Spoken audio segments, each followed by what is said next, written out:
నాకొక ఇంట్రెస్టింగ్ వార్త అండ్ చాలా కామెడీ కూడా అనిపించింది. ఏంటంటే మంత్రులకు టెన్షన్. దాంట్లో ఆ మంత్రులది క్యారికేచర్స్ ఉంటాయి కదా, చాలా కామెడీగా, చాలా సిల్లీగా, అసలు ఇంక ఎట్లా అంటే ఇట్లా పట్టుకొని ఇట్లా వణుకుతున్నారు. ఇక టెన్షన్ ఏంటంటే ఏఐసిసి అధిష్టానం పిలిచిందట. అధిష్టానం పిలిచిక తలంటబోతుంది కాబట్టి అందరు ఇట్లా ఇట్లా చెమటలు పట్టి ఇంక ఇట్లా అసలు ఏం చేయాలని ఒకరు గోర్లు కోరుకుంటున్నారు, ఒకరేమో ఇట్లా ఏడుస్తున్నారు, ఒకరేమో ఇట్లా ఏం జరుగుతుంది అన్నట్టుగా.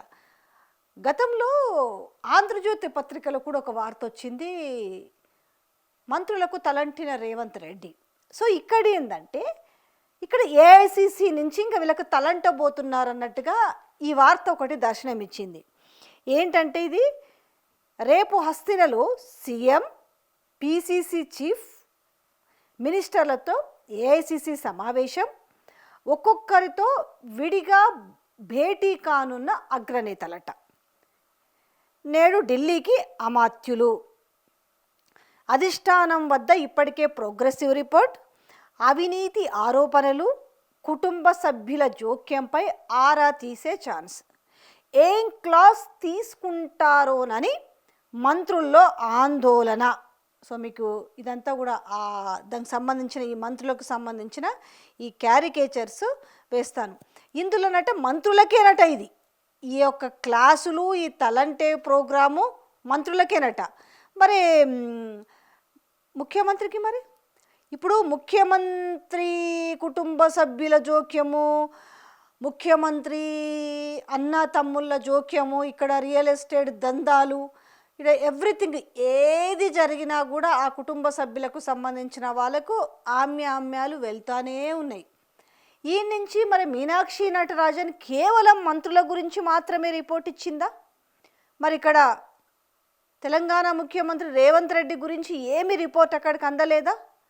సో ఎందుకు ఇంత టెన్షన్ ఎందుకు పడుతున్నారు? మరి ఈ వార్త రాపిచ్చింది ఎవరు అసలు? సో ఆ ప్రోగ్రెస్ రిపోర్ట్లో ఏముందనే టెన్షన్ మంత్రుల్లో నెలకొన్నది. తమ పనితీరుపై హైకమాండ్ రెస్పాన్స్ ఎలా ఉంటుందో అని మెజారిటీ మంత్రుల్లో ఆందోళన కనిపిస్తుందట. ఈ క్రమంలో వీళ్ళంతా కూడా ఢిల్లీకి పోతారట. దాంట్లో జూబ్లీ హిల్స్ బై ఎలక్షన్ బైపోల్కు సంబంధించి, అలాగే పంచాయతీ మున్సిపల్ ఎన్నికల్లో వారి పనితీరు పైన ఈ యొక్క ఇది ఉంటుందట. దాంతోపాటుగా చిట్టా విప్పనున్న హైకమాండ్ అంట.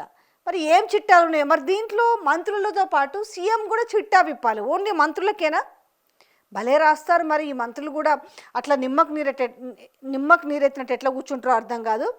మంత్రుల పర్ఫార్మెన్స్పై అధిష్టానం వద్ద ఇప్పటికే పలు నివేదికలు ఉన్నట్టు తెలిసింది. మంత్రులు పార్టీ అధ్యక్షుడు పనితీరుపై పార్టీ ఇన్ఛార్జి మీనాక్షి నటరాజన్ ఎప్పటికప్పుడు నివేదికలు సమర్పిస్తూ ఉన్నారు. ఇందులో ఇంక్లూడింగ్ సీఎం నివేదికలు కూడా ఆమె సమర్పిస్తూనే ఉంది. ఈ మధ్య ఢిల్లీ పర్యటనలో భాగంగా సీఎం రేవంత్ సైతం మినిస్టర్ల పనితీరు పైన హైకమాండ్కు నివేదిక ఇచ్చిందంట. చూసిరా ఈ వార్తా సారాంశం ఏంది? మంత్రులపైన, మంత్రులు చేస్తున్న విషయాలపైన, మంత్రులు కుటుంబ సభ్యులు ఇన్వాల్వ్మెంట్ కానీ, లేదంటే వీళ్ళ పనితీరు ఉంది కదా, మొన్న ఈ జూబ్లీ హిల్స్ బైపోల్ కావచ్చు, అలాగే పంచాయతీ ఎలక్షన్స్ కావచ్చు, మొన్న జరిగిన మున్సిపల్ కావచ్చు, వీటిపైన ఓన్లీ సీఎం మాత్రమే కష్టపడ్డారు.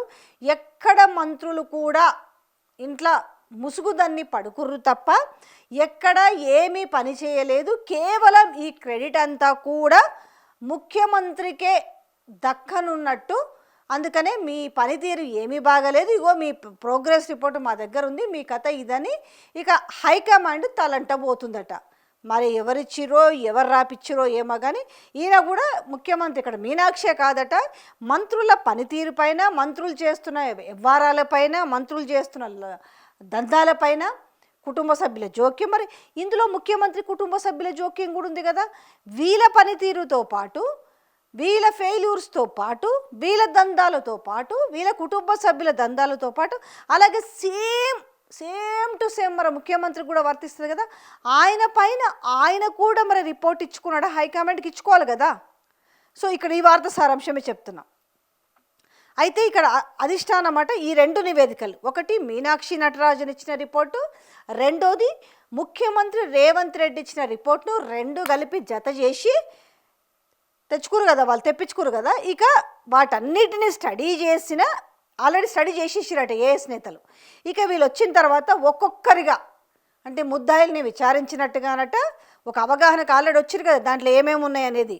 దాని తర్వాత ఒక్కొక్క మంత్రిని విడిగా పిలిచి ఆ నివేదికల్లో నెగటివ్ అంశాలపై వివరణ తీసుకునే అవకాశం ఉందట. ఇక కొంతమంది మంత్రులకు వ్యతిరేకంగా అధిష్టానానికి ఫిర్యాదులు సైతం అందినట్టు తెలిసింది. అందులో సహచర మంత్రుల కంప్లైంట్స్ సైతం ఉన్నట్టు సమాచారం అట. వీటన్నిటిపై అధిష్టానం వివరణ తీసుకునే ఛాన్స్ ఉంటుందనే చర్చ పార్టీ వర్గాల్లో జరుగుతుంది. ఇక అవినీతి ఆరోపణలపై మెజార్టీ మంత్రులపై అవినీతి ఆరోపణలు ఉన్నాయి. కొందరైతే తమ శాఖల్లోని అవినీతికి తోడు తమ జిల్లాలో భూ వివాదాలు, రియల్ ఎస్టేట్, కన్స్ట్రక్షన్ వ్యాపారులతో వాటాలు, ఇసుక మాఫియాతో సంబంధాలు కొనసాగిస్తున్నట్టు ఫిర్యాదులు ఉన్నాయట. కొందరు మంత్రులు అధికారులతో గొడవ పడటం, వారిని అవమానపరిచే విధంగా వ్యవహరిస్తున్నట్టు కంప్లైంట్స్ ఉన్నాయి. ఈ మధ్య తలెత్తిన కొన్ని వివాదాలపైన కూడా ప్రభుత్వానికి ఇటు పార్టీకి పెద్దగా తలనొప్పిగా మారాయి. వీటన్నిటిపైన అధిష్టానం మంత్రుల నుంచి వివరణ తీసుకొట్టిందట. ఇక శాఖల్లో ఫ్యామిలీల జోక్యం పైన సీరియస్ అంట. ఈ శాఖలలో మంత్రులే కాదు, ఈ వార్త రాష్ట్రాలకు మరే ఆ ముఖ్యమంత్రి పనితీరు, ముఖ్యమంత్రి పైన వ్యతిరేకత, ముఖ్యమంత్రి కుటుంబ సభ్యులు, భూదందాలు, రియల్ ఎస్టేట్ దందాల్లో వాటాలు ఇవన్నీ కనిపిస్తలేవా? కోడై కూస్తుంది కదా సమాజం అంతా కూడా. సో ఇంకా మెయిన్ ఏంటి, ఢిల్లీ మీటింగ్ తర్వాత అయితే మంత్రులపైన ఇంత చర్యలు ఉంటాయట. మరి ముఖ్యమంత్రి పైన కూడా చర్యలు ఉంటాయని రాస్తే మంచిగుంటుంది. కేవలం ఇది మంత్రుల మీద రాపిచ్చిన వార్తగా స్పష్టంగా అర్థమవుతుంది. అయితే మంత్రులపైన మరి చర్యలు ఉంటాయని కూడా వాళ్ళే ఒక బాక్స్ ఐటమ్ రాసిరు. ఢిల్లీలో మీటింగ్ తర్వాత పనితీరు సరిగ్గా లేని మంత్రులపై ఏం యాక్షన్ తీసుకుంటారు? క్యాబినెట్ నుంచి తప్పిస్తారా? కేవలం శాఖల మార్పు వరకే పరిమితం అవుతారనే చర్చ పార్టీ వర్గాల్లో జరుగుతుంది. ప్రస్తుతం ఎంపీటీసీ, జెడ్పీటీసీ ఎన్నికలు ఉన్నాయి. ఆ తర్వాత గ్రేటర్ హైదరాబాద్, సైబరాబాద్, మల్కాజ్గిరి మున్సిపల్ కార్పొరేషన్ల ఎన్నికలు ఉంటాయి. ఈ ఎన్నికల తంతు పూర్తయిన తర్వాతే మంత్రివర్గం వ్యవస్థీకరణ లేదా శాఖల మార్పుపై అధిష్టానం నిర్ణయం తీసుకునే అవకాశం ఉంటుందట అనేసి ఈ వార్త. ఇంకా పీసీసీ చీఫ్ పనితీరు పైన కూడా నివేదికట. పీసీసీ అధ్యక్షుడిగా బాధ్యతలు తీసుకున్న తర్వాత మహేష్ గుణ తెలిసి ఈ సందర్భంగా ప్రభుత్వ భారతీయులుగా ఏసీసీ పిలిపించిన సో ఓవరాల్గా ఏమనిపిస్తుంది అంటే ఈ ఐటెం చూస్తుంటే అటు పీసీసీ చీఫ్, ఇటు మంత్రుల పనితీరు సరిగ్గా లేదు. సో మంత్రుల అవినీతి, మంత్రుల కుటుంబ సభ్యుల జోక్యము, రియల్ ఎస్టేట్ దందాల్లో వాటాలు, సో ఇవన్నీ కలిపి కేవలం వాళ్ళ శాఖల్లోనే కాకుండా ఆ జిల్లాలో కూడా ఏ రకంగా వీళ్ళు అవినీతికి పాల్పడ్డారని చెప్పేసి మంచిగా వార్త రాసుకొచ్చారు. అయితే ఈ మంత్రులందరినీ ఎవరు వెనకేసుకొస్తలేను. కాకపోతే మంత్రుల గురించి రేపు ఏఐసిసి పెద్దలు, ఆ పెద్దల్లో కేసీ వేణుగోపాల్ కావచ్చు, ఖర్గే కావచ్చు, రాహుల్ గాంధీ కావచ్చు, వీళ్ళు కూర్చొని వీళ్ళని ఇన్వెస్టిగేట్ చేసినట్టుగా కూర్చోబెట్టి ముగ్గురు కూర్చొని టేబుల్ వేసుకొని సిట్ విచారణలో లేకపోతే సిబిసిఐడి విచారణలో, ఏసీబీ విచారణలో చేసినట్టుగా చేస్తారట. ఒక్కొక్కరిని కూర్చోబెట్టి వీళ్ళు కూర్చొని నువ్వు ఆ పలాన్ని ఎందుకు చేసినావు, మీ బామ్మర్ది ఇంట్లో జోక్యం చేసుకుండు, లేకపోతే మీ ఆవిడ ఇంట్లో జోక్యం చేసుకుంది, లేకపోతే మీ అన్న జోక్యం చేసుకుంటే మీ తమ్ముడు జోక్యం చేసుకుండని అడుగుతారట. పనితీరు ప్లస్ వీళ్ళ అవినీతి పైన. దాంతోపాటుగా వీళ్ళందరిది కలిపితే ఒక ఎత్తు అయితే ఇందులో మేజర్ అవినీతి ఎవరిది ఉంది? ఇప్పుడు పెద్ద తలకాయ ఎవరైతే ఉన్నారో వాళ్ళ కుటుంబ సభ్యుల జోక్యం ఎంత ఉంది? మున్సిపల్ ఎలక్షన్స్లో చూసినాం, వాళ్ళది లగచర్ల ఇష్యూలలో చూసినాము, వాళ్ళకు వాటాలు, కమిషన్లు. ఇవాళ రియల్ ఎస్టేట్లో ఏ పెద్ద అపార్ట్మెంట్ దగ్గరికి పోయినా కూడా చెప్తారు. ఆఖరికి ఈరోజు హైదరాబాద్ మాదాపూర్ అయ్యప్ప సొసైటీలో ఎవరన్నా 2 ఫ్లోర్లు లేపాలంటే ఫ్లోర్కి ఎంత కమిషను ఇవాళ ఆ బిగ్ బ్రదర్స్కు చెల్లించాలో కూడా తెలిసిన విషయమే. ఇవాళ 100 ఎకరాలని ఏ రకంగా కొల్లగొడుతున్నారనే విషయం తెలవాల్సిందే. మరి ఇన్ని ఉన్నాయి కదా, ఒకటా రెండా చెప్పాలంటే చాంతాడంతా ఉంది. ఇక పీసీసీ చీఫ్ మీద కూడా అందులో ఒక బాక్స్ ఐటమ్ రాశారు కదా. ఇది ఇప్పుడు ఏంటంటే అందరూ జీ హుజూర్ అని ఇప్పుడు ఆ పెద్ద తలకాయకి వంత పాడితేనేమో ప్రాబ్లం లేదు. ఎవరైనా ఇండివిజువల్గా డెసిషన్స్ తీసుకుంటే మాత్రం ఖచ్చితంగా తలంటుతారు, తలంటిండ్రు అనేసి వార్తలు రాపిస్తున్న నేపథ్యం కనిపిస్తుంది కదా. ఎందుకంటే నేనే రాజు నేనే మంత్రి అన్నప్పుడు ఇదే విషయాన్ని పీసీసీ చీఫ్ని అడిగినప్పుడు ఏమో నాకైతే తెలియదు, పార్టీలో అట్లాంటిది ఉండదు అనేసి వాళ్ళు నిర్మోహమాటంగా చెప్పేసిరు. ఇప్పుడు ఈయననేమో నేనే అన్నిటికీ, నా మాటే శాసనం, నా మాటే జీవో, నేనే రాజు నేనే మంత్రి అని చెప్తుంటే ఒకవైపు ఈ మాటను ఎవరు కూడా సీరియస్గా తీసుకుంటలేరు. కాబట్టి మరి ఖచ్చితంగా తలంటాల్సిందే. ఎందుకంటే ఇవాళ ఒక దాంట్లో ఇంకెందులో రాశారు, పాపం అధిష్టానం ఆయనని నెగ్గనిస్తలేదు, మంచిగా నిర్ణయాలు తీసుకుంటుంటే రేవంత్ రెడ్డి అని. ఒక దాంట్లోనేమో అధిష్టానము రేవంత్ రెడ్డిని పడనిస్తలేదని ఒక దాంట్లో వస్తుంది, ఒక దాంట్లోనేమో రేపు ఏఐసిసి పెద్దలంటే మంత్రులకు ఏ రకంగా తలంటబోతున్నారని వాళ్ళ క్యారికేచర్స్ వేసి ఇట్లా వణుకుతూ భయపడుతున్నట్టుగా, లేకపోతే ఒకరు ఏడుస్తున్నట్టుగా, సో వాళ్ళు ఎంత భయంలో ఉన్నారో అనేది ఆ క్యారికేచర్స్ వేసేసి వాళ్ళని చెప్తున్నారు. ఇందులో మంత్రులకు తలంటాలా, మంత్రులతో పాటు ఇక్కడ ముఖ్యమంత్రికి కూడా ఏ రకమైన తలంటబోతున్నారు. ఢిల్లీలో అడ్డదిడ్డంగా మరి క్లాసులు విక్కపోతున్నారు. ఫస్ట్ ఎవరికి, ఇప్పుడు సపోజ్ ఒక క్లాస్లో ఉన్న స్టూడెంట్స్ సిస్టమేటిక్గా లేరు, పీరియడ్కి అల్లరి చేస్తున్నారు, ఎవరి మాట వింటలేరంటే లోపం ఎవరిలో ఉంటుంది, క్లాస్ లీడర్కి కూడా ఉంటుంది కదా. ఫస్ట్ తలంటాల్సింది ఎందుకు, క్లాస్కి ఒక లీడర్ని పెట్టిరు, రే బాబు జర వాళ్ళని చూసుకో ఏం జరుగుతుందో అని చెప్పేసి ఓ క్లాస్కో లీడర్ని పెట్టారు. మరి ఫస్ట్ క్లాస్ లీడర్ కదా పెట్టాల్సింది, సిస్టమేటిక్లో లేకుండా పిచ్చి పిచ్చిగా చేస్తుంటే స్టూడెంట్స్ అందరూ.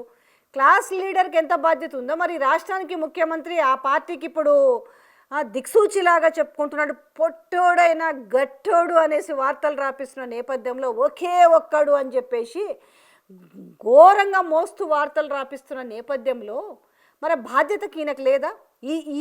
వీళ్ళ కుటుంబ సభ్యులు ఏమి చేస్తలేరా? అంతా క్లీన్ చీట్ వ్యవహారం లాగానే ఉందా?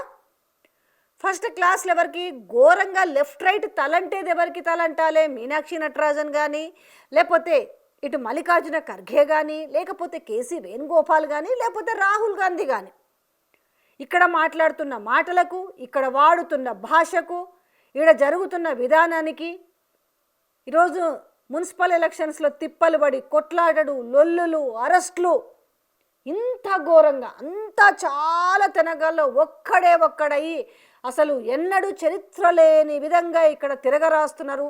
అన్నిట్లలో ఐటీలో మేమే బెస్ట్, దాంట్లో నేనే బెస్ట్, దీంట్లో నేనే బెస్ట్ అంటే అదే. అందుకే అన్నారు మంది పిల్లల్ని మన పిల్లల్ని అని చెప్పుకుంటున్నట్టుగా గతంలో ఐటీ రంగంలో సాధించిన విప్లవాలు గత ప్రభుత్వంలో, తర్వాత వ్యవసాయ రంగంలో సాధించిన ఘనత, ఇవన్నీ కూడా ఇప్పుడు మా ఖాతాలోనే వేసుకుంటున్నాము అని అంటే జస్ట్ పేరొకటి మార్చుకుంటే సరిపోతుందన్న దాంట్లోనే ఉన్నారు. కానీ గత 10 ఏళ్లలో జరిగిన దానికి ఇక్కడికొచ్చిన, సరే రాహుల్ గాంధీ పక్కన పెడదాం, ఇక్కడికొచ్చిన మీనాక్షి నటరాజన్ తెలియదా? తెలంగాణ ఏంది, తెలంగాణలో పరిస్థితులు ఎట్లున్నాయి, 2014 ముందు ఎట్లున్నాయి, ఇప్పుడు ఎట్లున్నాయని ఆ రిపోర్టు కూడా మిచ్చి ఉంటుంది కదా. ఈరోజు వీళ్ళొచ్చి ఏం డెవలప్ చేసిరు, ఏడన్నా ఒక కాలువ తీసిరా, ఏడన్నా ఒక తట్టెడు మట్టి తీసిరా, ఇవన్నీ కూడా ఆమె ఖచ్చితంగా రిపోర్ట్ ఇస్తుంది కదా. మరి వీటి గురించి కూడా తలంటాలి కదా. సో ఏంటంటే ముందుగా తలంటుడు కార్యక్రమం ఎవరికి ఉంటుంది అనేది కొంచెము దీంట్లోకి వస్తే మిగతాది మంత్రుల గురించి మాట్లాడవచ్చు. కానీ ఈరోజు ఆ మంత్రులు కూడా మరి నిమ్మకు నీరెత్తినట్టు ఎందుకు అర్థం కాదు. కానీ ఇలాంటి వార్తలు రాపిస్తున్న నేపథ్యంలో మరి ఇది నిజమా, తలంటుతారా, లేకపోతే నిజంగానే రేపు వీళ్ళ పనితీరు బాగలేకపోతే మరి వీళ్ళని పీకేస్తారా, లేకపోతే క్యాబినెట్ షెఫిల్స్ ఉంటాయా? ఎవరిని పీకేస్తారు? కోమటిరెడ్డి వెంకటరెడ్డిని వీకేస్తారా, ఉత్తమ్ కుమార్ రెడ్డిని వీకేస్తారా, శ్రీధర్ బాబుని వీకేస్తారా, పొన్నం ప్రభాకర్ని పీకేస్తారా, జూపల్లిని వీకేస్తారా, వాకటి శ్రీయర్ని, ఎవరిని పీకేస్తారు, ఎవరిని ఉంచుతారు? సో నిజంగానే ఇంతమంది పోస్టులు ఊడి మళ్ళీ కొత్త పోస్టులు వచ్చే అవకాశం ఉందా? సో మరి రాజగోపాల్ రెడ్డి వ్యవహారాన్ని కూడా ఏ విధంగా సీరియస్గా తీసుకోబోతున్నారు? మరి ఆయనని పిలిచి ఆయనకు మంత్రి పదవి కట్టబెడతారా, లేకపోతే కూడా ఆయనకు కూడా తలంటే కార్యక్రమాలు ఉన్నాయా చూద్దాం. ఎందుకంటే పత్రికల్లో రాపించుకుంటున్న వార్తలు ఉన్నాయి కదా, ఇంకా ఏ రకాలుగా క్యారికేచర్స్ చేసి వార్తలు వండి వార్చబోతున్నారో చూద్దాం.